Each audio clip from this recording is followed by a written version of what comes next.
Boa noite, pessoal.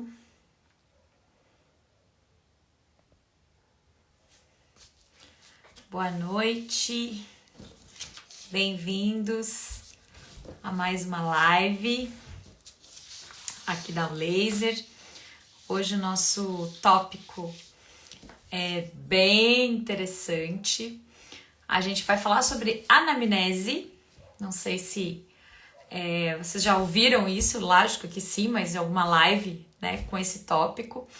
Mas na laser terapia existem alguns truques aí na anamnese e eu diria até alguns fatores muito importantes que a gente precisa abordar com o nosso paciente para a gente fazer um tratamento com laser seguro, tá? Então eu separei aqui alguns tópicos para a gente abordar hoje na nossa live sobre anamnese. Bom, deixa eu ver quem tá entrando, bem-vindas. Tem sempre uns ex-alunos aí de plantão, que bom. Muito bom, gente, bem-vindos, que bom que vocês estão aqui. E eu já vou deixar, né, como sempre, aberta aí a nossa caixinha de perguntas. Então vocês podem mandar perguntas para mim aqui no chat, tá? Ou nessa caixinha que tem de dúvidas, né? Que é uma caixinha específica, tá bom? Como vocês acharem melhor. Queria fazer uma pergunta para vocês. Se tem algum tópico na anamnese que vocês consideram importantes para utilizar quando a gente utiliza o laser. Então, quero a participação de vocês aí hoje para a gente discutir sobre isso. E quais são os tópicos mais importantes para a gente abordar com o nosso paciente quando a gente faz o uso do laser? Bom, de qualquer forma, pessoal, assim, independente da área de saúde de vocês, né? Todos aqui, acho que praticamente quase todos são da área da saúde. A gente sempre tem que fazer anamnese. Então, primeira coisa aqui, né? Vamos deixar claro que a anamnese, ela é importantíssima em qualquer tratamento de saúde, tá? Inclusive de estética. Vocês concordam comigo? Um paciente que vai fazer qualquer procedimento estético, ele também tem que passar por uma anamnese para o profissional entender esse paciente, conhecer as suas características, né? E principalmente saber avaliar se aquele procedimento que ele vai fazer pode ser feito nesse paciente. Então, a anamnese, se o paciente não tem absolutamente nada, né? Se o paciente, é impossível o paciente não ter, mas pode ser que tenha. Paciente que não tem absolutamente nenhuma alteração. Ótimo, esse seria o melhor dos mundos, né? Mas tem muitas alterações que a gente fica sabendo diante de um procedimento. Por exemplo, uma alergia, né? E aí a gente pode conversar com o nosso paciente, explicar isso para ele. Eu já peguei alguns casos de pacientes fotossensíveis, alergia à luz. Não meus casos, mas de meus alunos. Por exemplo, depois de um clareamento dental, o paciente teve uma reação alérgica e ficou, né, com a boca de palhaço, todo manchado.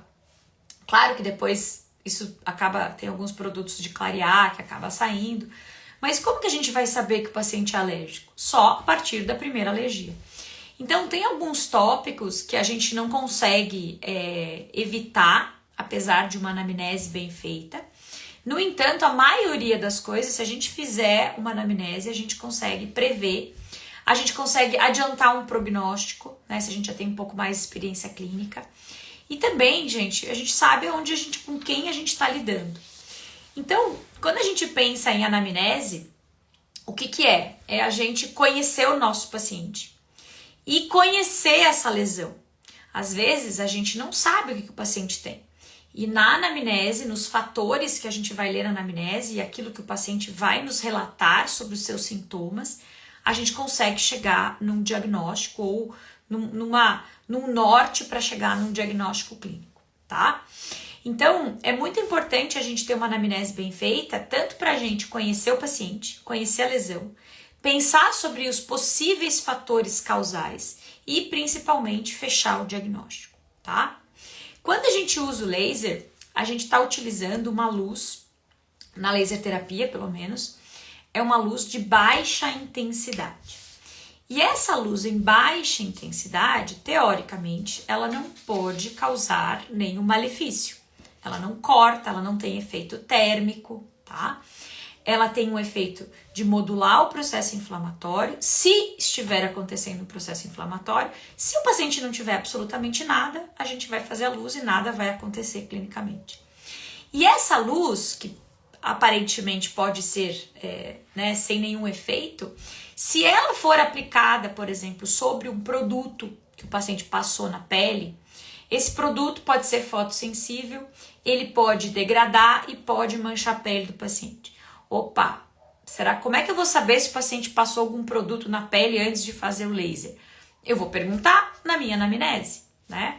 E toda vez que eu for fazer o laser na pele, por exemplo, no rosto, eu vou lembrar que se esse paciente já passou pela anamnese, eu vou reforçar com ele, olha, você usou algum produto químico, alguma coisa, né, daquela listinha que eu te passei na primeira sessão. Então, por exemplo, alguns ácidos para estética, eles podem ser fotossensíveis, ou seja, pode causar algum manchamento. Como que eu sei? Eu não sei, mas existem ácidos que são contraindicados, por exemplo, o paciente ir para o sol. Opa, isso já é um bom sinal de que esse produto ele pode ser degradado com luz. Então, abre aí um alerta para a gente tomar cuidado. Alguns medicamentos, por exemplo, os pacientes que têm problema de espinha, eles usam o Rocutan, a isotretinoína.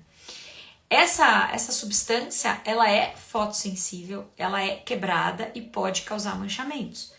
Então, um paciente que está sob tratamento de Rocutan, ele não pode fazer a laser terapia tópica, né? Quanto tempo eu preciso parar o tratamento para fazer a laser terapia? Geralmente a gente vai lá na bula do equipamento, bula online, né, se precisar. A gente não precisa saber tudo, né? A gente pode investigar, conhecer, estudar. E aí a gente vai na bula e olha, para uma gravidez, por exemplo, uma paciente poder engravidar tomando o Rocutan, ela tem que parar pelo menos um mês o remédio. Opa, se para engravidar é permitido parar um mês, provavelmente para fazer laser terapia também. Então, a gente acaba fazendo uma média, né, de qual seria um tempo razoável para não sobrar essa substância no corpo do paciente. Mas eu dei esse primeiro exemplo, né, falando de pele, porque isso é muito importante para a gente não causar alguma coisa errada, né, não provocar um malefício a partir da luz. A gente tem uma boa intenção, só que uma boa intenção, se feita de uma forma mal feita, não adianta nada, né? A gente pode ter alguma consequência clínica aí desagradável para o nosso paciente. Então, na nossa anamnese, agora entrando diretamente na nossa anamnese, a primeira coisa que a gente precisa sempre colocar, claro, depois dos dados pessoais do paciente, então a gente coloca nome, telefone, CPF, todas as informações, indicação, né? Às vezes é importante também, às vezes, o nome da mãe, nome do pai ou nome de um dos dois. Isso é muito importante, principalmente quando a gente tem pacientes com nomes muito parecidos, né? Ou nomes iguais, então é importante ter o nome da mãe para identificar. Então a gente pode ter todos os dados cadastrais do paciente, que é muito importante, local onde mora, né? Onde trabalha, profissão. Opa, por que a profissão é importante? Eu acho que foi na última live, ou numa das que eu dei esse mês ainda, que a gente falou sobre atender os motoqueiros, né, que tem aquela fuligem na pele e que a fuligem é escura e pode ser absorvido pela luz e pode interferir na penetração da luz. Então, eu saber que o meu paciente é motoqueiro, eu saber que o meu paciente lida com algum produto químico, eu saber que, né, ou que ele tem algum processo de estresse, né, algum trabalho. Por exemplo, uma vez eu atendi um motorista de carro forte. Nossa, o que tem a ver, né? Motorista de carro forte. Gente, motorista de carro forte vive em constante estresse. E ele tinha uma disfunção temporomandibular, dores terríveis e desgastes, né? Então, nossa, eu conhecer a profissão dele me dá um norte de o que ele realmente precisa. Então, se ele tá sob estresse, o que eu posso oferecer para esse paciente para diminuir esse estresse? Ou como que o laser pode trabalhar também no estresse? De repente, fazer alguns pontos de laser puntura, de repente entrar com ILIB, né? Colocar uma placa de mordida até para uso diário, para evitar o apertamento, né? Para amenizar. Posso fazer um tratamento para disfunção temporomandibular, que geralmente é a queixa desses pacientes. Então, a empresa, né, a profissão, o local de trabalho, isso é muito importante a gente ter na nossa anamnese, tá? Bom, outra coisa importante toda anamnese, ela é sigilosa, né? Então, a gente tem que colocar que o prontuário é estritamente confidencial. A gente não pode divulgar informações do paciente, isso acho que é claro, né? Mas não vale a pena a gente lembrar, né? E depois que a gente fez essa ficha cadastral do paciente, a gente vai tentar fazer uma varredura em todos os órgãos para ver qual é a história médica desse paciente. Então eu gosto, claro que na minha anamnese eu tenho a parte odontológica presente, mas toda a parte sistêmica também. Então, alergia, distúrbio cardiovascular, distúrbio salivar. Então, eu coloco vários itens para o paciente preencher ainda na sala de espera. Porque, gente, é muito mais fácil, né? Em vez de a gente ficar ali na frente esperando, em 15 minutos você resolve alguma outra coisa, você investiga alguma coisa na internet, você está estudando, você está organizando o consultório. Então, geralmente eu coloco a minha ficha de anamnese para o meu paciente responder na sala de espera.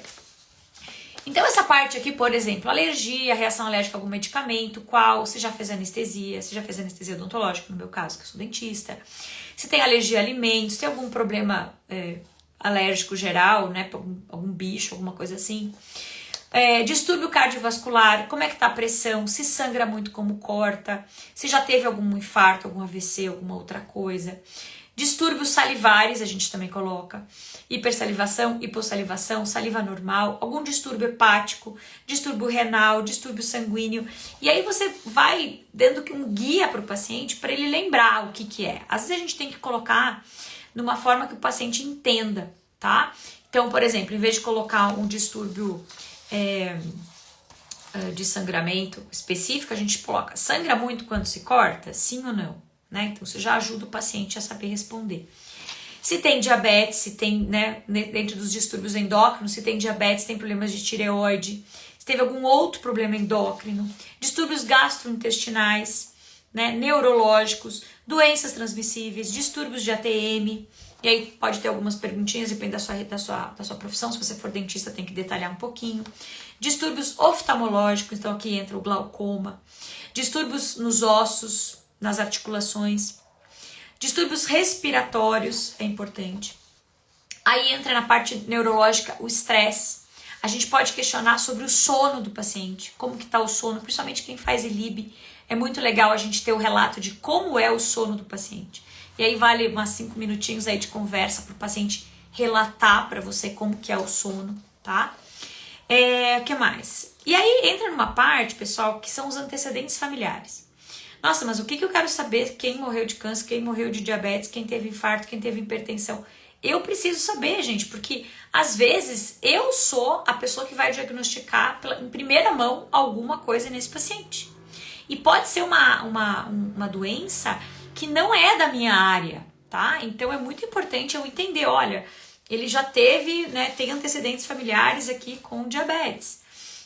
Aí de repente você pede um exame pro paciente, vem aí alterada a glicemia. Opa, lembra que você tem o seu histórico. Então você tem que fazer alguma coisa para não cair no mesmo buraco, né? A gente não fizer nada, a gente segue a nossa genética. Então é muito importante a gente saber quais são os antecedentes familiares. Para as principais doenças, geralmente a gente coloca câncer, diabetes, infarto, hipertensão, tá? E problemas renais. Agora, se você trabalha, por exemplo, com doença autoimune, é interessante saber no histórico familiar do paciente se teve mais familiares que tiveram doença autoimune. E assim a gente começa a mapear a gravidade, como que foi a evolução dos... Você pode investigar um pouquinho melhor como que foi na família desse paciente essa doença, né? E tentar de alguma forma mudar a forma de tratar de acordo com aquelas vivências que o paciente já teve na sua família. Então, se começou cedo, o que a gente pode fazer para prevenir, né? Então, não tenho nada ainda, mas eu tenho antecedentes familiares, ou seja, a genética é forte, então eu tenho que fazer alguma coisa para tentar prevenir esse tipo de doença. E na laser terapia, uma coisa muito importante que a gente tem que perguntar para o paciente, agora especificamente para o laser, primeiro tratamentos dermatológicos, Se for facial, se o paciente está fazendo alguma coisa facial, por exemplo, se o paciente está fazendo um procedimento estético facial, se o paciente está com algum botox, então eu vou tratar uma disfunção temporomandibular, mas a paciente colocou botox. O que pode acontecer? Bom, é importante avisar o paciente que o botox pode ser eliminado mais rapidamente com o laser, né? Inclusive, quando tem algumas iatrogenias aí de estética, a gente acaba, né, abrindo mão da laser terapia para tirar esses erros, esses probleminhas. Então, isso pode acontecer. Então, eu preciso saber se o paciente faz algum procedimento estético. Por exemplo, uma coisa que é bem voltada aos dentistas, né? Eu sei que sempre tem dentista aí assistindo. Tem um preenchimento facial, um produto de preenchimento que é o PMMA, que ele é mais antigo, aquele preenchimento, né, muito utilizado. Tem muitos pacientes que têm esse preenchimento, né, principalmente aqui na massa do rosto. Gente, se você for anestesiar esse paciente e furar esse preenchimento, você pode ter um problema seríssimo. Então, é importante eu conhecer que procedimentos que esse paciente passou, que materiais ele utilizou, para eu também cuidar na minha intervenção, tá? O que a odontologia tem a ver com preenchimento facial? Tudo. Se for, por exemplo, esse preenchedor, a agulha pode furar esse preenchedor, então eu posso ter uma complicação muito séria. Então, essas pequenas coisas a gente fala, nossa, é verdade, né? Eu preciso tomar cuidado. Maquiagem definitiva. Se o paciente tem alguma... Por exemplo, teve uma aluna minha recentemente que ela fez uma tatuagem para... Até se ela estiver assistindo, ficou super bonitinha. Ela fez umas pintinhas, como se fossem umas sardas de tatuagem. Isso é uma coisa... É interessante eu saber que isso é uma tatuagem, né? Porque eu sei que a quantidade de pigmento é maior do que uma sarda normal. Então, eu posso ter alguma interação ali na hora que eu for irradiar. Então, eu tenho que saber o que ela tem no rosto, tá? Outra coisa importante relacionada a medicamentos, por exemplo, se o paciente tomou, né, ou toma algum bifosfonato. Nossa, mas o que tem a ver isso? Ou alguma outra droga reabsortiva, né? Antirreabsortiva.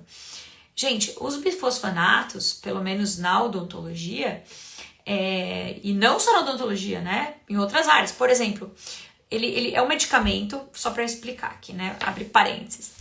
O bifosfonato, ele tem uma grande... Qual que é a ação do bifosfonato? Imagina um paciente que está tendo alguma metástase óssea e eu preciso parar a reabsorção óssea.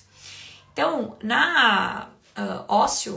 vamos dizer assim, no remodelamento ósseo, a gente tem a célula osteoblasto, que forma o osso, e a gente tem o osteoclasto, que reabsorve o osso. Para eu ter um remodelamento ósseo, eu preciso remover o osso antigo e formar um osso novo. Então, a saúde óssea depende dessas duas células, tá? O bifosfonato e outras drogas antirreabsortivas se ligam no osteoclasto e impedem que o osteoclasto trabalhe. Então, ele coloca o osteoclasto em apoptose.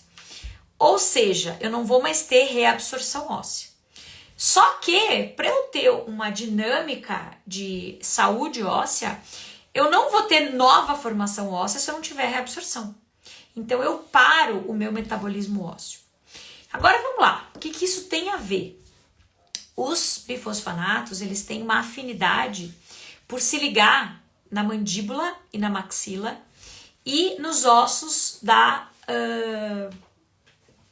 bacia, tá? Então, se esse paciente, por exemplo, sofreu um trauma muito violento na bacia, pode começar a ter um processo, né, inflamatório ósseo, e se esse paciente fez uso de bifosfonato, ele não vai ter o remodelamento ósseo. Então, eu não tenho regeneração óssea. Agora, imagina na boca. Esse paciente fez uso, por exemplo, uma medicação super comum, pensar aí, Zometa, né? O Zometa é uma droga que os pacientes, por exemplo, que têm mieloma múltiplo usam, pacientes que têm metástase ósseas usam, ou para prevenir metástase óssea. Então, o que acontece? O Zometa, e ele fica incorporado, né? Então, esse paciente que fez uso de Zometa, ele tem que ter um cuidado absoluto, né? Para quê? Para justamente não ter traumas, ou nem precisa ser trauma, infecção. Porque uma infecção óssea, vamos pensar uma gengivite que vai para o periodonto, se torna numa periodontite, e aí eu começo a ter infecção, e eu tendo infecção, o osso não consegue regenerar. E isso faz um processo infeccioso, né, que só expande. O que tem a ver isso com o laser? Gente, eu posso colocar um implante, por exemplo, numa boca de um paciente, e esse paciente, nem perguntei na minha anamnese, esse paciente fez uso de bifosfonato e o implante simplesmente não fica, não regenera, não osso integra. E aí começa a infectar, perde o implante. Então esse é um exemplo na odontologia, tá, gente? Mas eu posso ter, por exemplo, um acidente, um trauma e não saber de onde vem. E aí, o paciente fez uso daquele medicamento. Então, é muito importante eu conhecer os medicamentos que esse paciente tomou, os medicamentos que esse paciente toma. Então, pensando agora em laser, o bifosfonato, o Roacutan. Outra coisa importante, se o paciente já fez quimio ou radioterapia, né? As regiões que foram irradiadas são regiões muito sensíveis. Então, eu tenho que ir de leve, né? Eu tenho que entender que aquele local foi irradiado diante de um procedimento, e aí sim colocar o laser com certeza, né? Se o paciente teve uma irradiação naquele local, aquele local está totalmente mais vulnerável, ele tem uma regeneração mais lenta. Então, ali sim é um local que eu tenho que fazer laser, por exemplo, se eu for fazer uma segunda intervenção cirúrgica. Então, pensar agora em feridas, né? Atenção, enfermeiros de plantão, fisioterapeutas, o pessoal que trabalha aí na área de enfermagem e feridas. Se esse paciente, por exemplo, fez uma cirurgia oncológica, tá? Ou recebeu a radioterapia, depois ele fez uma cirurgia oncológica e essa cirurgia abriu, deu deiscência. É muito provável que essa deiscência dessa cirurgia tenha acontecido porque aquele tecido passou por um procedimento de agressão muito importante. Então, gente, isso é indicação total para fazer laser terapia nesse paciente. Então, mas a laser terapia não pode ser feita em paciente que fez tratamento oncológico? Gente, se não tem mais câncer, não tem mais problema. E outra, a pele, ela tem uma espessura, a gente pode controlar isso no laser, né? Eu coloco uma dose superficial com laser vermelho para absorção superficial para tratar só a pele, não vai chegar em profundidade. E aí, se eu quiser ir em profundidade, eu uso o infravermelho. Então, eu tenho como administrar uma dose, um comprimento de onda de acordo com o histórico do meu paciente. Esse paciente passou... por que essa ferida tá aí? Porque ele passou por um procedimento de remoção oncológica, fez químio, fez rádio. Isso abre, né, a minha mente.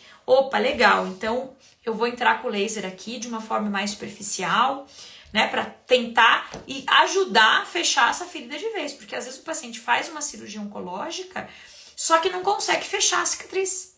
Então se torna um segundo problema, né? E a gente sabe que o laser para cicatrização de feridas é show de bola. O que mais? Eu também posso perguntar para esse paciente sobre as medicações sistêmicas. Então vamos de novo para feridas, né? Um tópico aqui bem importante na área de feridas. Se esse paciente, por exemplo, é hipertenso, então quer dizer que ele toma remédio para hipertensão, de preferência todos os dias. Se eu entrar, por exemplo, com o ILIB associado ao meu laser local, por exemplo, em feridas, legal, mas eu sei que ele é hipertenso, que ele toma remédio para hipertensão. Tudo bem. Então, quantas sessões eu vou fazer semanais do ILIB para não intervir nesse medicamento? Porque o ILIB, gente, ele conserta, ele resolve. E aí, o que pode acontecer? Voltou aqui, saiu alguma... voltando aqui. Então, eu coloquei o ILIB ali no meu tratamento de feridas. Aliás, gente, hoje percebi uma dúvida. No curso de laser terapia em feridas, a gente aborda sim o ILIB para feridas, tá? Em todos os nossos cursos, a gente aborda a técnica sistêmica dentro da área do curso. Então, na odontologia, na habilitação em laser, a gente aborda ILIB na odontologia. No curso de feridas, a gente aborda o ILIB no tratamento de feridas. No curso de pós-parto, a gente aborda o ILIB no curso de pós-parto, no pós-parto. Então, a gente aborda, assim, o curso completo de ILIB é um curso master, né? É uma capacitação geral, é um curso avançado, tá? Então, vocês podem ficar tranquilos que fazendo o curso de laser terapia em feridas, vocês vão sim saber usar a técnica do ILIB, com certeza. Aliás, faz parte do nosso protocolo o uso do ILIB nesses pacientes, por exemplo, que têm dificuldade de cicatrização, que são diabéticos, tá? E também, por que não, nos pacientes que têm pressão arterial alterada, né, que são hipertensos. A única diferença é como que eu vou administrar esse ILIB e como que eu vou avaliar a sua ação. Então, eu tenho que estar de olho como que está a pressão arterial desse paciente. Depois que eu comecei a fazer a técnica, como é que ficou? Né? Eu tenho que acompanhar, eu tenho que saber. Opa, legal, tá mantendo, ele não tá tendo nenhuma alteração. Porque o paciente que está tomando remédio para hipertensão e faz o ILIB muito seguido, ele começa a ficar meio lento, né? Meio cansado, meio sem vontade. E aí você começa a ver que começou a fazer efeito o ILIB. E aí você tem duas opções. Ou você tira um pouco o ILIB, ou você ajusta a dose do remédio enquanto o paciente estiver em tratamento. Quando esse paciente terminar o tratamento com laser, automaticamente eu volto à dose original da medicação.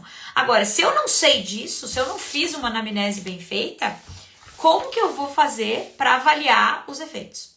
Não tem jeito. Então, gente, a anamnese é fundamental para eu entender o que esse paciente está passando, entender os resultados, a associação do laser com as técnicas convencionais e qual é a minha conduta a partir dos resultados, né? O que eu vou avaliar? Como que eu vou avaliar esse paciente? Então, por exemplo, se a gente entra lá na anamnese do paciente, começa a ver, tem algum tratamento de saúde? Aí começa a ter vários. Paciente com poliqueixoso, né? Com múltiplos tratamentos. Esses pacientes, a gente tem que olhar eles com um pouquinho mais de cuidado. E por mais que não seja a minha área de atuação, eu sei que isso pode interferir na minha área de atuação. Então, eu tenho que considerar como que eu vou avaliar se o que eu estou fazendo está influenciando nessa área ou não. Então, eu tenho que dar uma estudada, né? Por isso que serve o curso de ILIB, por exemplo. Eu tenho que dar uma estudada. O que interfere? Como é que eu posso avaliar? Né? Como é que eu posso mudar o meu tratamento, ou conversar com o médico, ou conversar com o paciente, ou dependendo da sua área de atuação, você mesma pode mudar a prescrição, ou alterar, ou diminuir. Tá? Isso vai depender da sua área de atuação clínica, né? O que o seu conselho lhe permite fazer. A gente tem que estar sempre dentro da nossa área de atuação, tá? O que mais? Já falamos dos tratamentos dermatológicos, já falamos da estética, falamos... uma coisa muito importante, último item aqui, gravidez. Nossa, mas eu preciso perguntar? Óbvio que você precisa perguntar, porque, gente, às vezes o fato da pessoa estar grávida pode estar nos primeiros meses, né? Não tem nada a ver Lé concreta com a afta, tem nada a ver a afta com gravidez, não vai impedir de fazer a afta. Só que eu posso estar com alguma alteração, por exemplo, tendo mais aftas do que eu deveria, tendo uma reação um pouco mais exacerbada devido à questão hormonal. Então eu preciso entender o que está passando nesse paciente para eu conseguir entender o que está acontecendo na boca dele e qual que é o tratamento que eu vou fazer. Então o quanto, às vezes eu tenho que intensificar a minha dosagem de laser ou aumentar o número de sessões para conseguir o mesmo resultado diante esse paciente que está, por exemplo, né, grávida. Outra coisa importante na anamnese, o termo de consentimento livre e esclarecido. Tenho certeza que todos aqui, ou deveriam, né, tirar fotos. Gente, a fotografia ou o vídeo, claro que ela pode ser utilizada para uma publicação científica, ela pode ser utilizada para um evento que você vai apresentar, tá? No entanto, gente, a foto e o vídeo é um instrumento de avaliação clínica. Então vamos lá, um paciente que está com uma paralisia facial. Não tem como eu fazer foto, eu tenho que fazer um vídeo desse paciente fazendo alguns movimentos, sorrindo, fechando o olho, fazendo biquinho, para eu ver a cada sessão qual é a melhora clínica dele. Então eu tenho que deixar claro para esse paciente que é importante eu fazer o vídeo, importante eu fazer a foto. E uma vez que eu faço qualquer imagem desse paciente, eu tenho que ter um termo de consentimento livre esclarecido. Então, no final de todo o prontuário, na sua anamnese, é importante você ter esse termo bem bonitinho, né? Os alunos da Laser recebem esse termo nos cursos. Então, é importante assinar, ter esse termo assinadinho, bonitinho. Nunca, gente, jamais façam um tratamento sem preencher o prontuário. Isso é documento, isso faz parte, isso é obrigação do profissional de saúde. Então, eu tenho que ter o histórico do paciente, os dados cadastrais do meu paciente, o termo de consentimento assinado e o preenchimento do prontuário. O que foi feito? Em laser terapia, eu sempre brinco que às vezes a gente faz excelentes protocolos, só que a gente esquece o que a gente fez na sessão seguinte. Então, no dia que você fez lá a laser terapia, você fala, nossa, eu fiz isso, não, isso, né, tá óbvio pra mim que foi assim que a gente fez o protocolo. Gente, no dia seguinte, às vezes você não se lembra mais o que você fez. Quantos pontos mesmo? Eu fiz o vermelho, eu fiz o infra. Nossa, como é que foi mesmo? Você esquece, fiz linfonodo, não fiz, né? Fiz coluna, não fiz linfático, né? A rede linfática, trajeto do nervo, não sei, esqueci. Então, gente, é muito importante, tanto para guiar vocês, como uma prova, né, do que foi feito, vocês escreverem exatamente tudo que vocês fizeram. Qual equipamento vocês utilizaram, quantos joules, quantos pontos, tá? Quanto tempo por ponto, que mais? Qual a potência do equipamento, se foi pulsado, se foi contínuo, né? Tem alguns equipamentos que a gente consegue calibrar. Fazer um desenhinho, né? Às vezes o desenhinho, gente, é muito mais rápido. Você olhar o desenho, já sei o que eu fiz. Faz o desenho e vai fazendo umas setinhas. Aqui eu fiz 2, aqui eu fiz 1, aqui eu fiz... Né? Isso ajuda muito na prática clínica, tá? Então, isso é uma coisa bem legal da gente ter esse prontuário bem feitinho, tá bom? Então, dentro da minha anamnese, que a gente começou falando da anamnese, né? Então, medicamentos que o paciente toma. E claro, né, pessoal, quando a gente vai tratar alguma coisa que a gente não sabe o que é, a gente tem que fazer aquele questionário de todos os sinais e sintomas do paciente. Então, isso, claro, cada área da saúde tem o seu, mas, por exemplo, há quanto tempo que apareceu a lesão? Qual a intensidade da dor? Quando que dói? O que piora? O que melhora a dor? Qual é a hora do dia que dói? Né? Isso tudo a gente vai investigando. E aí a gente começa a perguntar para o paciente: você comeu alguma coisa diferente? Você fez alguma coisa diferente? Qual que é a sua rotina? Isso é importantíssimo eu anotar na anamnese. Qual é a sua alimentação? Né? Porque aí eu começo a associar, olha, um paciente que está com déficit nutricional, ele não responde direito ao tratamento. De repente eu estou fazendo laser e a coisa vai devagar. Pô, outro paciente, 4 sessões, fechou a ferida, esse aqui já estamos na 12ª e não acontece nada. O que está acontecendo? Se eu não sei que o paciente tem diabetes, que pode estar descompensada e anula totalmente o efeito do laser, tá? Às vezes a gente pega um paciente... Atenção, enfermeiros, de novo, hoje eu acho que a live é para vocês. Quando a gente pega um paciente que está indo super bem no tratamento, você vai fazendo laser, a ferida vai fechando, vai ficando lindo. De repente, o paciente volta. Você fala, gente, o que aconteceu aqui? Passou um trator em cima dessa ferida. Aí o paciente fala, não aconteceu nada. Você mudou a gase, o curativo? Você ficou sem atadura? O que você fez? Aí o paciente fala, não fiz nada. Gente, pode ter certeza que descompensou a diabetes. Alguma coisa aconteceu. Geralmente a diabetes está bem descompensada. Então é interessante também vocês terem lá o medidor, né, para ver a glicemia do paciente no meio na consulta, porque, gente, se o paciente não fizer a parte dele, não adianta nada o tratamento, depois não é culpa do laser que não funcionou. Então a gente tem que ficar de olho. Olha, esse paciente é pré-diabético. Opa, o que isso influencia?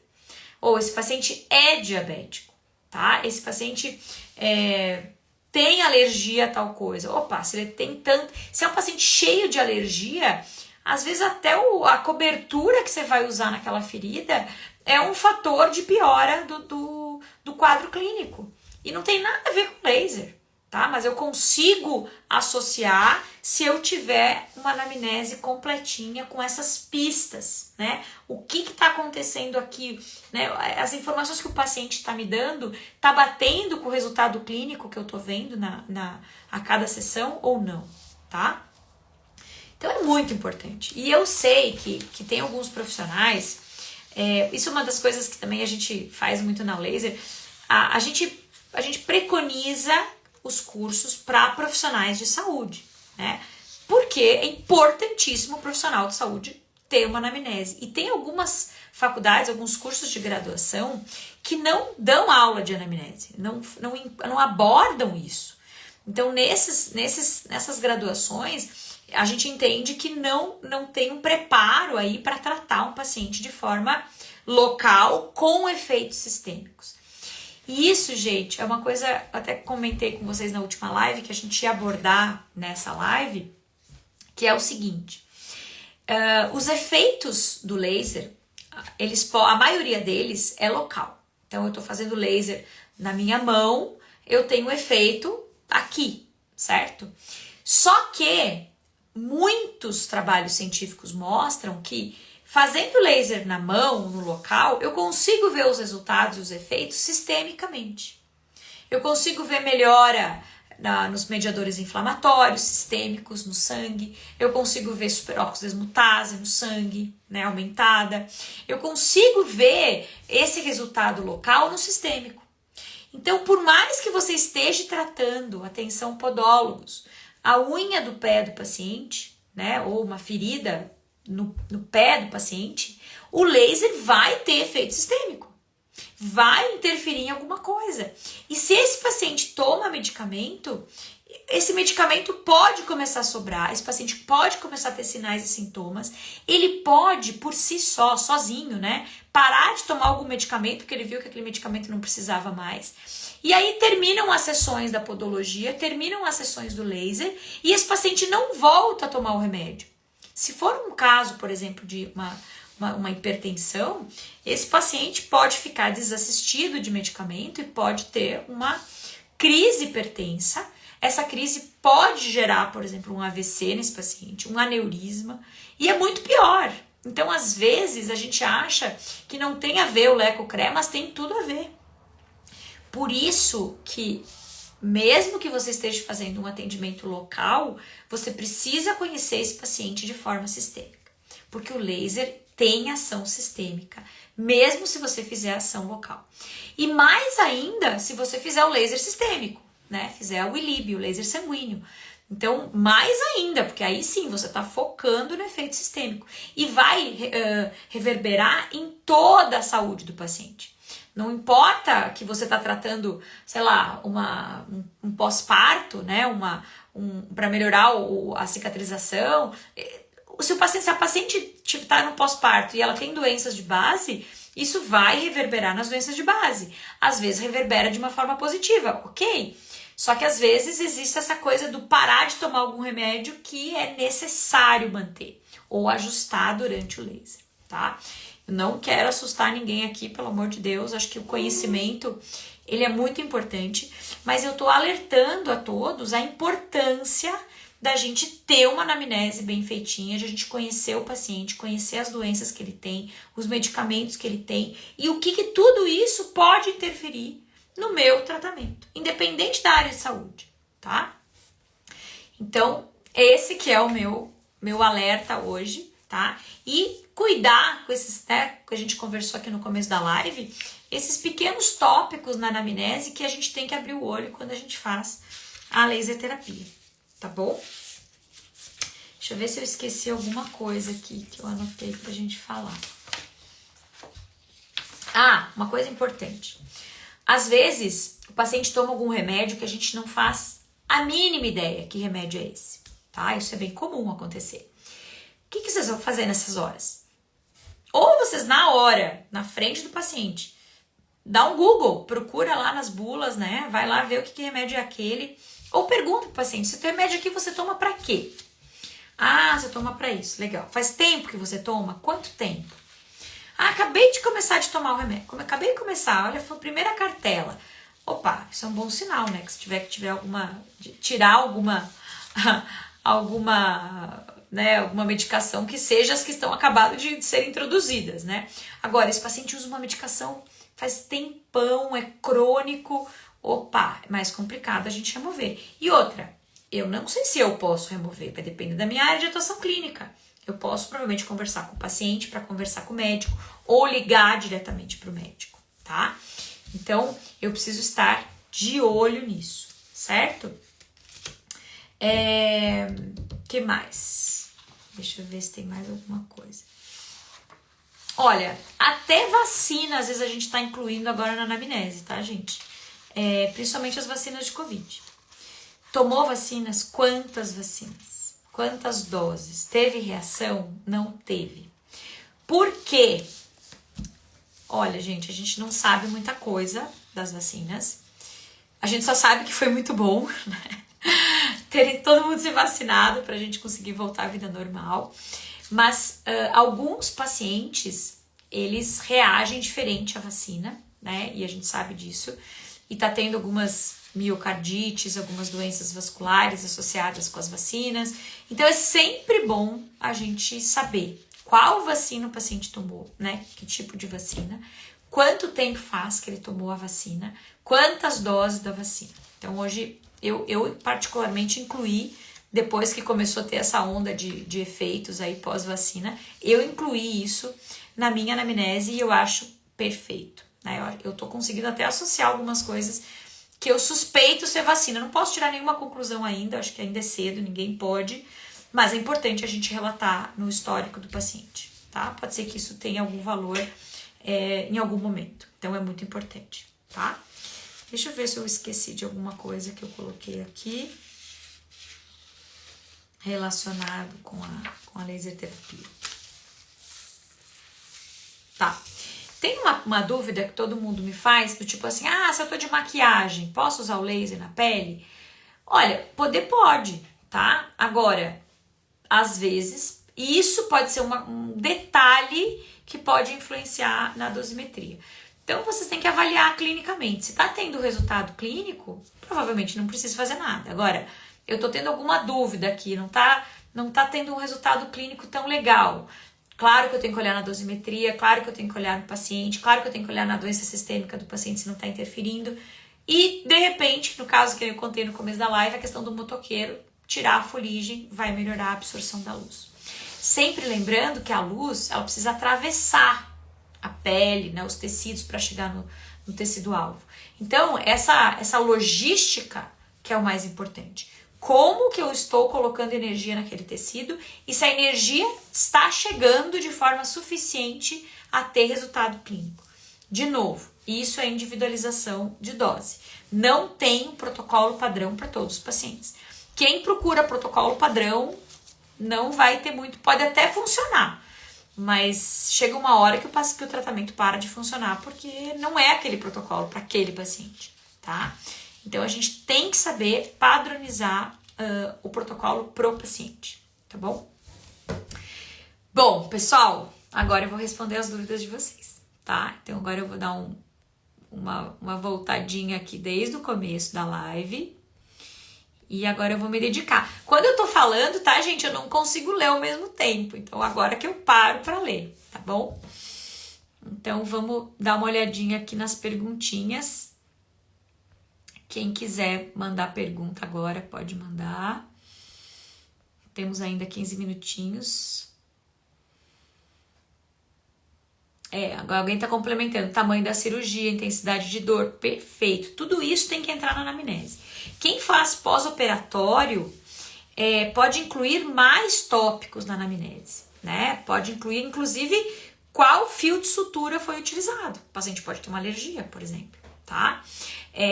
Escala de dor, escala analógica, né, que é a VAS, escala visual analógica, que pode ser de 0 a 10 quanto que dói, ou pode ser umas carinhas, né, ou pode ser aquela reguinha.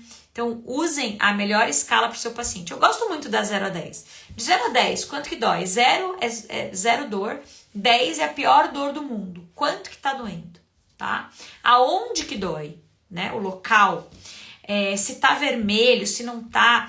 No curso de feridas, por exemplo, vocês ganham uma ficha clínica de avaliação da ferida, desde edema, bordas, exudato, tecido de granulação, todas as características que você tem que olhar da ferida. Então tem até os reloginhos, né, para ver a posição onde tá, para você avaliar de uma forma qualitativa, mas que você consegue comparar de uma sessão para outra. Então, além da foto, além do vídeo, você tem essas descrições já tabeladas numa fichinha para você conseguir preencher bonitinho a evolução do seu paciente. E uma coisa importante, né, pessoal? Às vezes, se a gente não coloca a avaliação, que eu acho que é o próximo tópico da live, próxima live a gente vai falar sobre isso, sobre a avaliação dos resultados. Se a gente não coloca a avaliação dos resultados, né, a evolução, não preenche certinho o nosso prontuário, o paciente pode chegar e falar assim, olha, eu te paguei tanto e não funcionou nada o tratamento. Tá tudo igual. Aí você fala, peraí, olha só. Primeira sessão, você tinha isso. Segunda sessão, você começou a comer. Terceira sessão, a ferida fechou. Quarta sessão, a dor passou. Então, olha só, você parou de tomar medicamento na quarta sessão. Tá vendo aqui, ó? Olha essa fotografia. Não tem como não acreditar que foi o resultado do laser.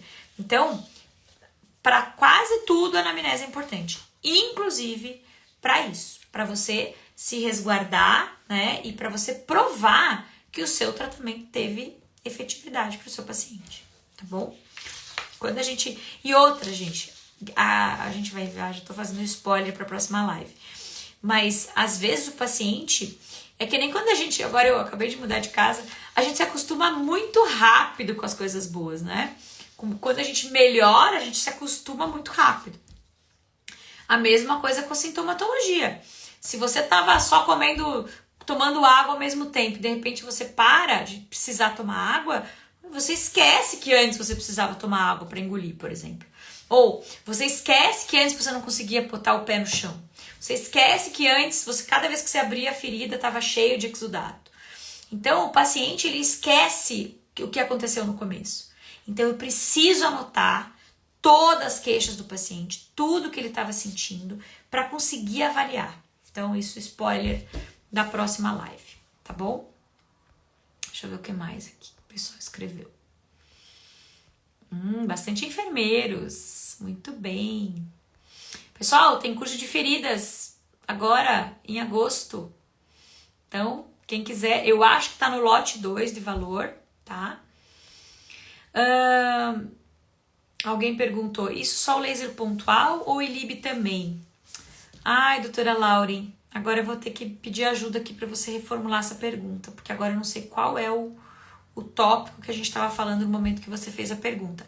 Reformula para mim, aqui embaixo, ou aqui nas dúvidas, que eu já respondo, tá bom? Deixa eu ver o que mais aqui. Tava todo mundo prestando atenção no começo, ninguém fazendo muita pergunta. Então, a gente tá falando sobre anamnese, né? Ah, que bom! Boa noite, Dai. Amando muito essas lives, muito bom. Pode fazer o laser para lúpus? Pode. Todas as doenças autoimunes são, né, indicadas, é indicado fazer o laser para essas doenças, tá? Agora, é claro, a gente tem que dar uma estudadinha, né, estar na área, conhecer a doença, conhecer o que o laser pode fazer. Porque às vezes o laser ele não cura a doença autoimune, mas ele melhora muito a sintomatologia, o que o paciente passa, né, seca as lesões. Então é muito importante reconhecer o limite do laser e o quanto ele é importante também para o paciente, né, gente? Ah, não vai curar, mas, gente, dá uma qualidade de vida absurda. Então a gente tem que saber o que o laser vai fazer em cada lesão, tá bom? Síndrome de Sjögren, ó, a Helena deve ser dentista, né? Nossa, Helena, a gente tem resultados fantásticos com síndrome de Sjögren. Para quem não sabe, a síndrome de Sjögren é uma síndrome que causa um ressecamento, tanto bucal, então na saliva, quanto nas glândulas do choro, da lágrima, quanto nas glândulas sudoríparas. Então esse paciente ele tem secura nos olhos, secura na boca, a pele fica seca. Então a gente tem que irradiar todas as glândulas, tem que irradiar a pele, né? Para dar esse conforto para esse paciente. E a gente tem resultados bem legais, tá? Com síndrome de Sjögren. Muito bom. Boa noite, ó, a Glauciane aqui. Boa noite, querida. ILIB na artrite idiopática juvenil. Olha, tem até artigo científico mostrando os benefícios, tá? Então é super legal. Que mais? Pacientes que tiveram doença, enxerto contra hospedeiro, tá? E as glândulas salivares estão alteradas. Pode ser usado? Pode, tá? A gente tem aí bastante indicação para esses casos e melhora muito a qualidade de vida, tá? Então pode fazer sim. Agora, claro, né, gente, tem algumas doenças do enxerto contra hospedeiro que podem se malignizar. Mas isso é sempre assim, é uma chance, pode. Como a gente está atendendo esses pacientes de perto, a gente está sempre de olho, né? Então é muito importante a gente estar sempre avaliando como é que está o aspecto, como é que está evoluindo, tem que estar sempre de olho. Se precisar, pode ser feita uma biópsia para investigar alguma coisa, tá bom? Então só a gente tem que ficar de olho, sempre a gente tem que ficar de olho, tá?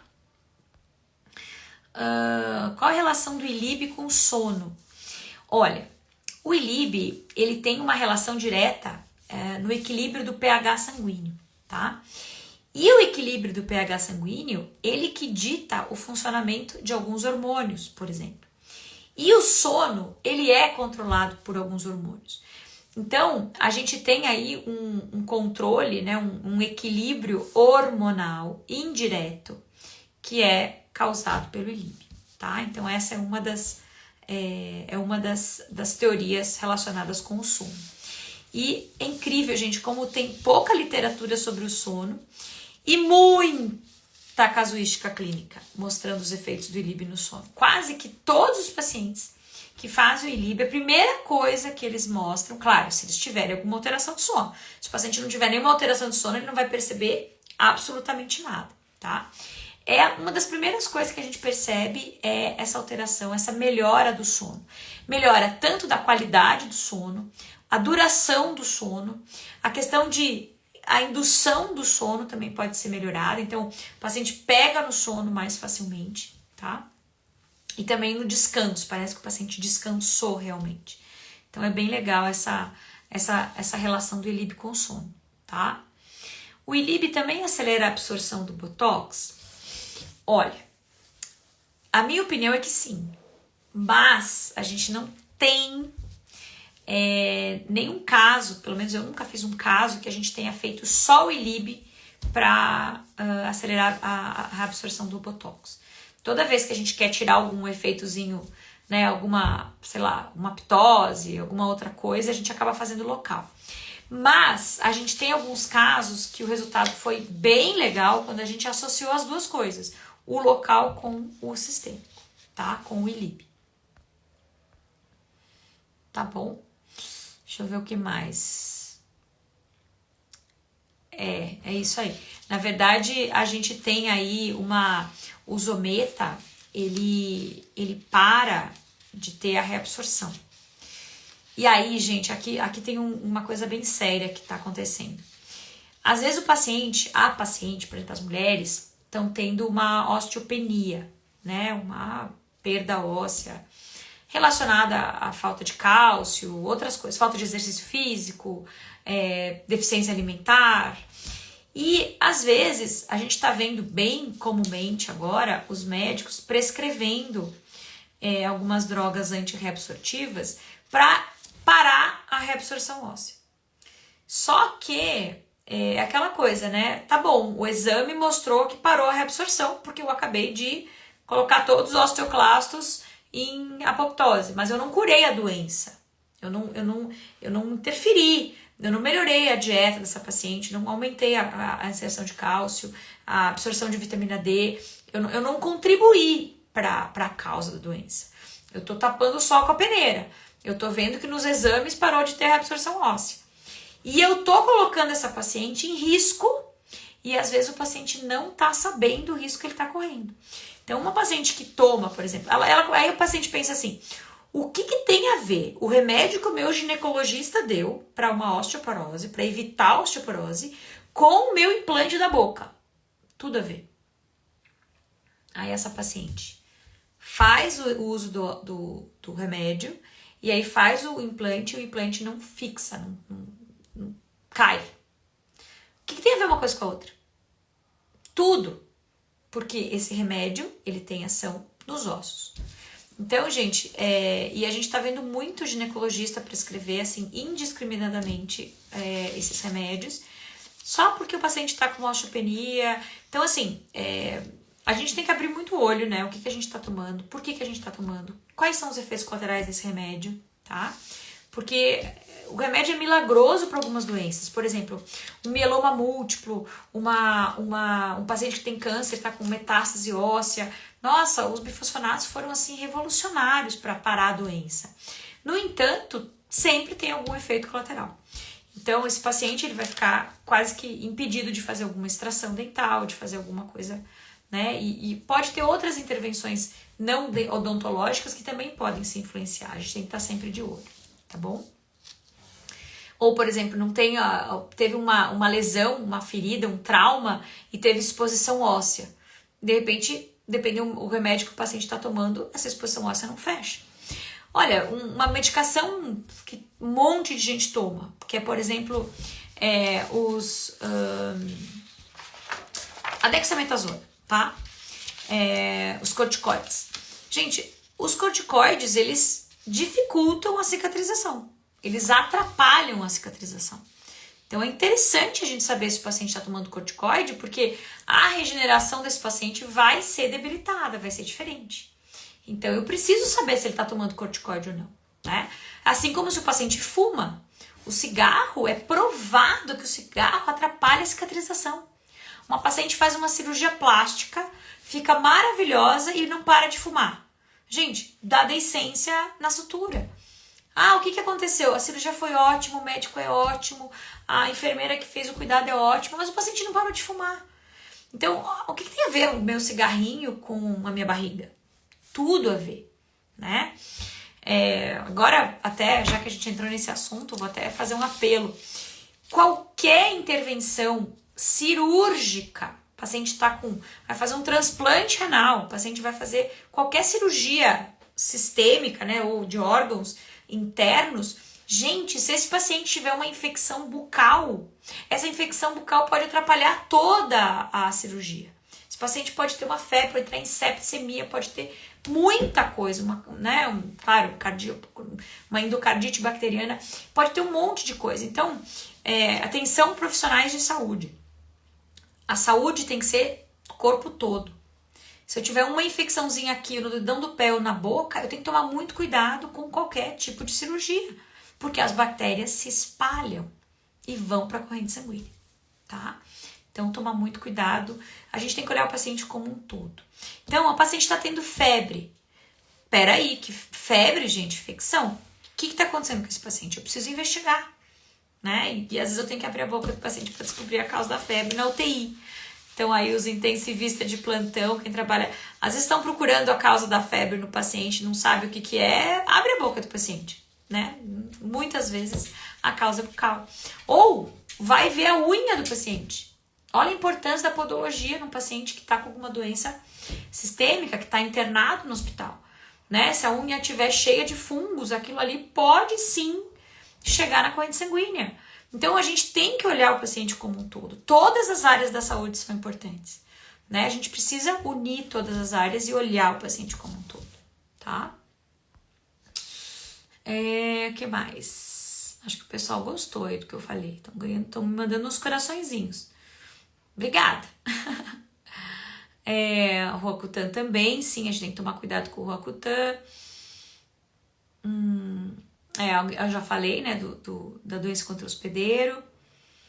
Radionecrose sempre dificulta a cicatrização. Qualquer infecção não deixa o tecido regenerar.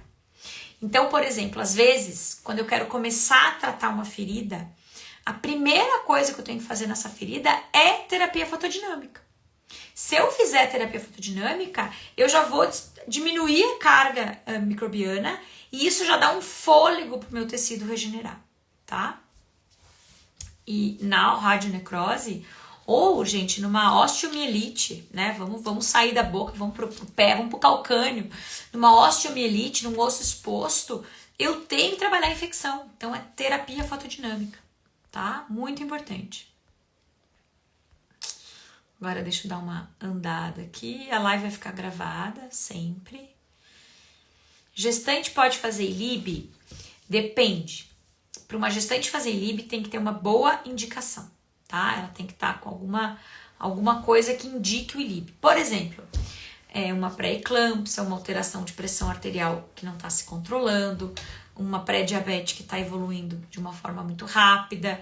E aí a gente pode sim conversar com o médico e entrar num tratamento com ILIB, tá? Então, com indicação a gente consegue. Agora, não vai sair fazendo em qualquer gestante, porque se acontecer alguma coisa com o bebê, foi culpa de quem? Ah, o que foi de diferente? Foi o laser. Pode ser que não tenha nada a ver com a história, mas acaba, por falta de comprovação científica, por falta de indicação, a gente acaba, às vezes, sofrendo isso, tá? O tempo do ILIB, na verdade, vai depender do seu peso, né? Seu peso corporal, quanto de sangue você tem.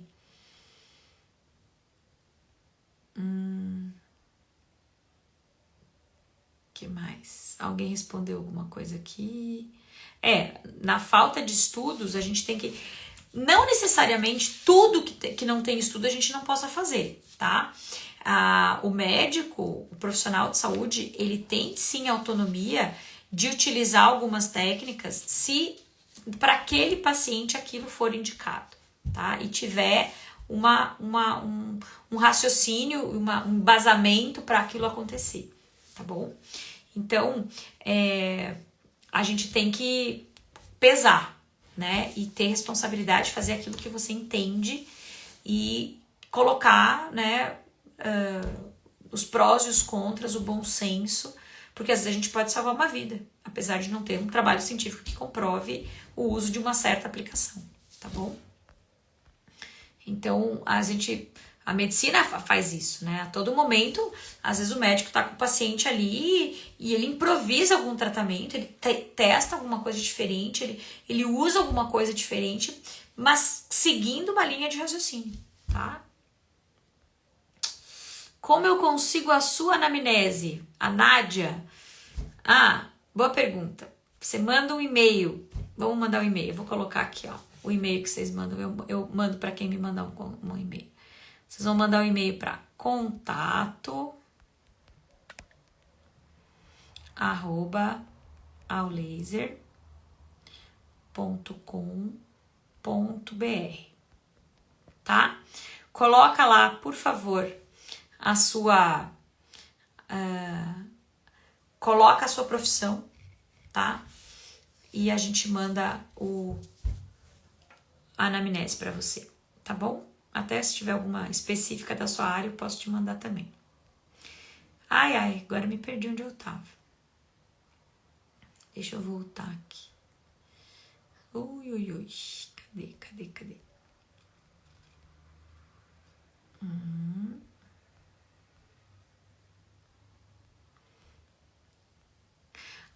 A Glauci falou. Essa questão da alimentação é importante na cicatrização. Uma vez peguei uma deiscência pós-cirúrgica que demorou a fechar, mas a paciente estava se alimentando super mal. Ela comia muito doce. Muito bom. E, gente, é que nem fazer atividade física. Se você faz atividade física e se alimenta mal, você não vai ter o mesmo rendimento que se você colocar uma alimentação legal junto com a atividade física. O nosso corpo é um só, né? Então, muito bom. Criança pode fazer ILIB? Claro que pode. Tá? Paciente com ceratocone pode fazer o ILIB? Pode, não tem contraindicação direta, mas sempre, gente, que vocês tiverem alguma dúvida dessas, vão lá na doença que o paciente tem, vai lá na alteração, veja como que ela é tratada, veja que alteração é essa, estuda um pouquinho e aí faz a associação, como que o ILIB poderia influenciar, como que eu posso avaliar se o ILIB está prejudicando ou não essa patologia, tá? É sempre bom dar uma estudadinha. A laser puntura é feita com luz vermelha. Laser puntura pode ser feito com vermelho ou com infra, tá? Vai depender do protocolo e da técnica que você utilizar. Lembra que laser puntura e laser terapia são coisas distintas. O laser na laser puntura funciona como um ativador do ponto, tá? Eu não vou estar causando ali um efeito de laser terapia, tá bom? Então tem muito a ver. Cíntia, você é uma querida. Obrigada, querida. Você podia compartilhar algum modelo ou roteiro da anamnese? Sim, Elis. Já mandei aqui o e-mail, pode mandar lá, só fala a sua profissão, tá? Que a gente manda na anamnese. Deixa eu ver o que mais. Pode mandar lá que a gente manda. Ó, que legal, a Glória. A Glória acho que foi a nossa aluna também, né, Glória? No final do tratamento eu envio o relatório para o paciente e o médico. É legal a gente fazer relatório de tratamento, viu, gente? Isso dá uma certa credibilidade. O médico adora ver, o paciente também. Coisa séria, tá aqui o tratamento, teve começo, meio e fim. Esse foi o resultado. Muito legal, é bem satisfatório mesmo a gente receber o relatório final. Muito bom. Deixa eu ver o que mais aqui de... Quando é que vai ter curso de laser puntura? Tem um curso agora. Que dia que vai ser? Se eu não me engano, depois do curso de feridas é o curso de laser puntura, tá? Pode ser setembro, 2 de setembro? Acho que é, hein? A turma já tá se formando, agora a gente tá com vagas limitadas para todos os cursos e a gente também tá com a possibilidade, pessoal, em todos os cursos da Laser de fazer presencial, tá? Então, o curso carro-chefe é online, ao vivo, né, com as aulas ao vivo, mas quem tiver interesse em fazer presencial, a gente tá com vagas abertas.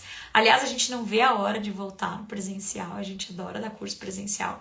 Então, a gente tá abrindo vagas e se tiver uma demanda legal, a gente muda o espaço físico para mais alunos participarem presencial, tá bom?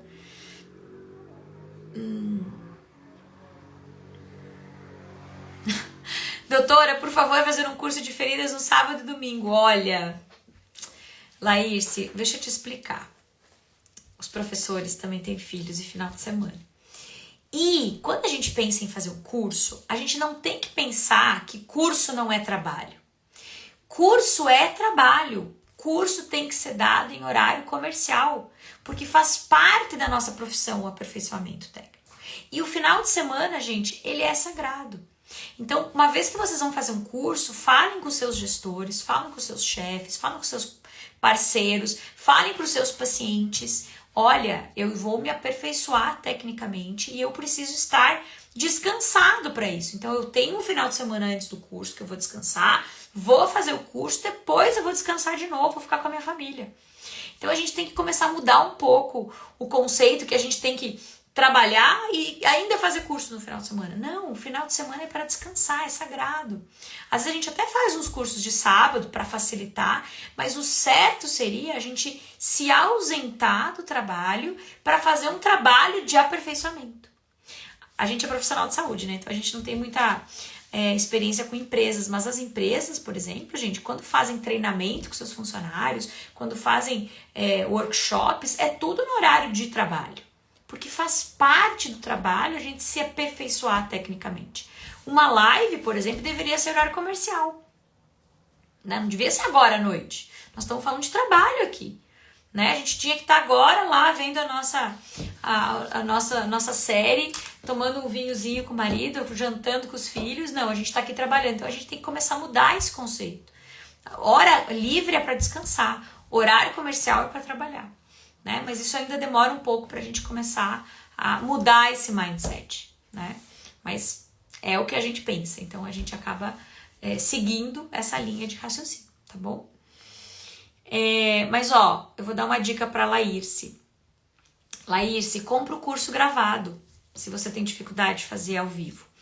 O curso gravado é exatamente o curso que quem assistiu ao vivo teve, totalmente gravado, com as perguntas, com as respostas, inteirinho gravado, você assiste a seu tempo, quando você puder. Aí você pega um sábado e um domingo e faz um Netflix, curso de laser terapia, tá? Então pode assistir o gravado. Só vou te convidar para participar do nosso webinário de dúvidas, que é ao vivo. Aí você traz as suas dúvidas, entre em contato com a gente que a gente responde ou participa do webinário, tá bom? Deixa eu ver o que mais. Sim, Cíntia, no lúpus tem aplicação tanto pontual quanto sistêmica. Perfeito. Perfeita colocação. Aliás, o local, ele é muito importante, tá? Tem muitas patologias que se a gente não usar local, não tem muito efeito clínico. Botox estético, paciente que fez... a gente pode sim diminuir a efetividade do Botox, tá bom? E não adianta querer fazer Botox e laser terapia, por exemplo, junto para a mesma finalidade. Não, são técnicas diferentes. O Botox paralisa, o laser regenera, tá? O Botox pode ser usado, por exemplo, numa técnica, por exemplo, o paciente está com muita dor. Então você faz aquele atendimento Botox emergencial, por exemplo, para disfunção temporomandibular. Mas depois que você começar a fazer o tratamento com laser, saiba que vai perder o Botox. Mas tudo bem, né? Eu preciso regenerar essa articulação, esse tecido nervoso que foi acometido e tudo mais. Tá bom? Obrigada, Lígia, pelo elogio. Estimula a gente a continuar. Obrigada. Ala Show, obrigada. Glauci, obrigada também. Bom, acho que tá tudo aqui, ó. Por que não pode fazer laser no pós-tatuagem? Olha, a tatuagem vai absorver luz e o paciente vai sentir um calorzinho ali, tá? Você pode fazer o laser, por exemplo, ao redor de um pós-tatuagem, tá? Para diminuir o processo inflamatório. Mas em cima do pigmento, não, tá bom? O que mais? O ILIB, gente, regra geral, o tempo é metade do peso. Tá? Essa é a regra geral. Isso se for feito na artéria radial, tá bom?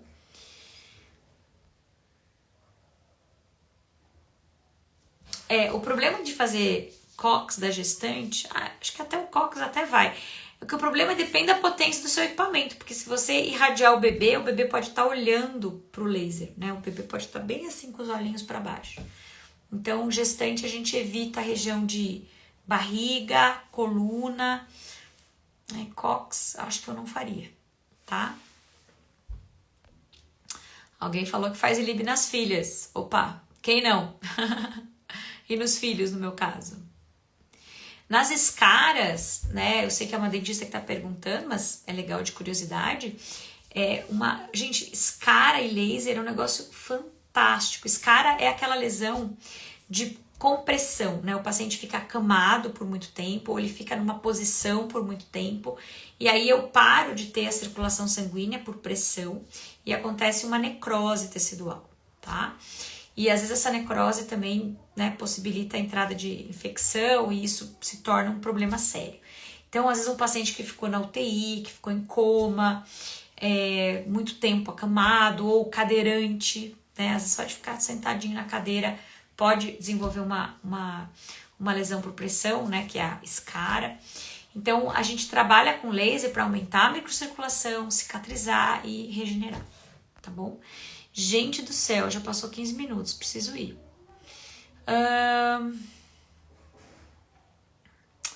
Qual o curso indicado para dentista?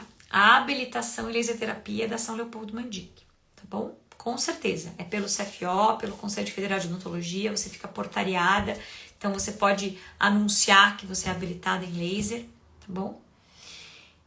Então, para dentista, o melhor curso, o primeiro de todos, depois tem outros, mas o primeiro é a habilitação. Consigo ter bons resultados no controle da diabetes? Depende, tá? Se essa for a sua área de atuação, sim. E aí faz um tratamentinho bem interessante para o paciente. Obrigada, Fátima. Seu curso foi o melhor que já fiz. É isso aí. Gente, cursos vão fazer muitos. Tomara que façam o meu também, né? Pra acrescentar aí, porque é legal a gente ter outros professores, né? A gente vai criando o nosso senso crítico. Então, passem por mim também. Façam os outros, mas façam os nossos também aqui da Laser. Contraindicações de LIB, acho que eu vou te deixar ver as lives de LIB, tá bom? Que mais? A minha mãe há 3 anos acamada, então tem que fazer laser nela. Olha, no tratamento de estrias, eu gosto muito de associar a laser terapia com outros procedimentos. Então, primeiro você cria a necessidade nessa estria, né? Machuca ela para ela ativar e aí faz a laser terapia, tá? Então tem que associar, tá bom? Acho que é isso, pessoal. Então acho que terminamos por aqui. Acho que eu respondi todas as dúvidas. Tem mais alguma aqui? Não. Então é isso. Então agora a gente vai ter mais uma live daqui uns dias, acho que semana que vem, sobre a avaliação dos resultados, tá bom? Então eu espero vocês. Mandem lá o e-mailzinho para receberem a anamnese. Espero que vocês tenham gostado dessa live, tenham aprendido um pouquinho. E que bom que vocês estão aqui, que bom que vocês estão curtindo essas informações e tomara que vocês tenham muito sucesso com a laser terapia. E caprichem na anamnese, por favor. Saibam o que vocês estão fazendo, tá bom? Um beijo grande, gente, e a gente fica por aqui. Uma ótima semana e atenção Porto Alegre, a partir de amanhã tô indo para lá. A gente tem curso essa semana lá nas Terras Gaúchas, ainda bem que não tá tão frio. E aí acompanha a gente nos stories, tá bom, pessoal? A gente vai mostrar o que tá acontecendo lá no curso de Porto Alegre. Um beijo grande e até a próxima. Muita luz para vocês. Tchau, pessoal. Um beijo.